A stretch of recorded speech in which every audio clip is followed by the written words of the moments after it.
Our second speaker this morning is Eric Brandt. Eric is a certified financial planning professional and registered life planner. Eric brings more than 3 decades of experience to his clients. With 37 years as a financial life planner, Eric still works with many families and businesses, helping them clarify their core values and align those values with their life and financial plan. He holds a Bachelor's of Science in Health Sciences and Emergency Care and Master's degree in Business Administration. Eric has been a business owner, paramedic, teacher, bartender, waiter, lifeguard, and spoon player. Born in Boston, Mass. To immigrant parents from Germany and Russia, Eric moved to North Carolina in 1974 and never looked back. He's a devoted husband, father, grandfather, and soon to be a great-grandfather. Eric lives by a simple belief: you always get what you want if you help enough people get what they want. The title of Eric's speech is 24 Years, 1 Month, 4 Days. This is an icebreaker. The time is 4 to 6 minutes. Please welcome Eric to the lecture.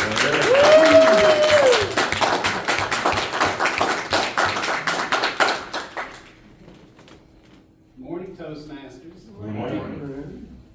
You know the difference between a 36-year-old giving an icebreaker and a 70-year-old? Nothing. It's a lot more ice. 24 years, 4 months, 1 day to this very hour. I was the second speaker giving my icebreaker on that day.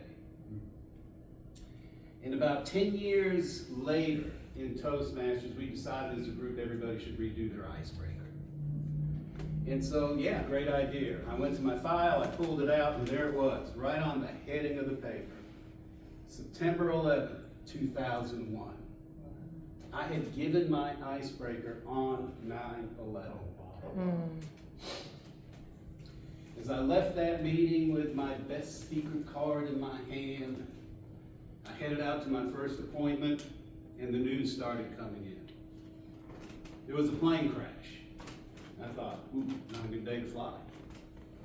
It was a plane crash into the World Tower.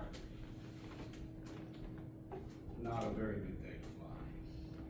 Then it was United Airlines, American Airlines, flight 734, 737.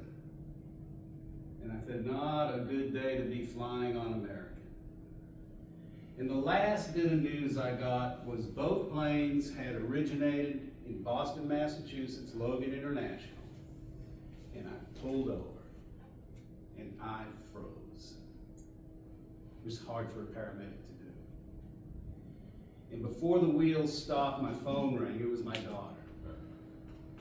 Now, I visualized her with her 6-week-old infant firstborn child in one hand, and my wife, her mother, her flight itinerary for that day. She was scheduled to fly out of Logan that morning on American Airlines on a 737. And she was hysterical. Daddy, have you heard? Where's Mom? Have you talked to Mom? Have you talked to Mom? I said, whoa, baby girl, she's fine. She's fine, I just talked to her. Are you sure you talked to her? She's fine. I gotta go. Biggest lie in my life. And I sat on the side of that road and I dialed and I dialed and I dialed and I dialed. 30 minutes. And finally my wife picked up. Hey, you okay? Yeah, I'm fine. Why? No, what's going on? Nothing. I said, where are you? She said, I'm at the airport. We're just leaving. I said, okay. She said, something wrong? No, there was just a lot of craziness going on. Crazy? You don't know crazy. You should have been at the airport. There was police everywhere, fire trucks, alarms going off. I said, okay, yeah, I'll see you in a couple hours. Love you, bye. And as it turned out, she was okay. And I got the pass on the biggest lie I have ever told. Because I did speak to her. She was okay. Just a little out of position.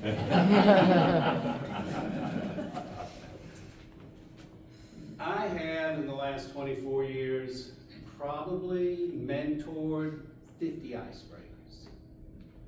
Probably evaluated that many more, and that many more speeches. And the speech that has been living in my head rent-free for the last few years was one I had done before Pathways. We had projects, and this project was reading a speech, or reading a short story, or reading a poem, or an article. And I had read this story. It was entitled, My Mum, the Nun. And it was about a socialite in California in the 60s and 70s who at age 60 gave away everything. She gave away her clothes, her money, her parasols, her jewelry, her house.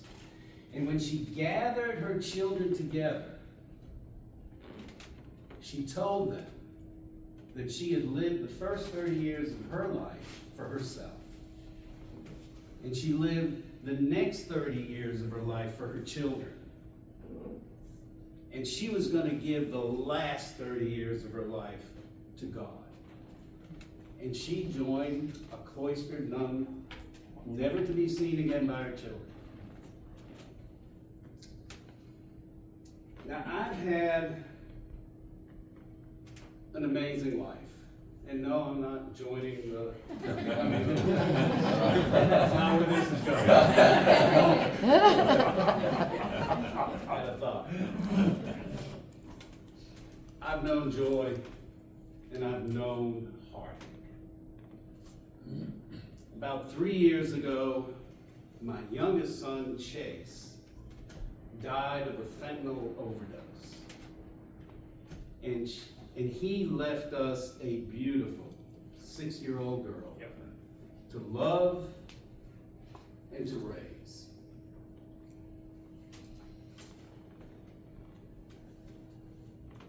And it's not been easy, but it's been difficult. But I remembered that story because this is my next 30 years.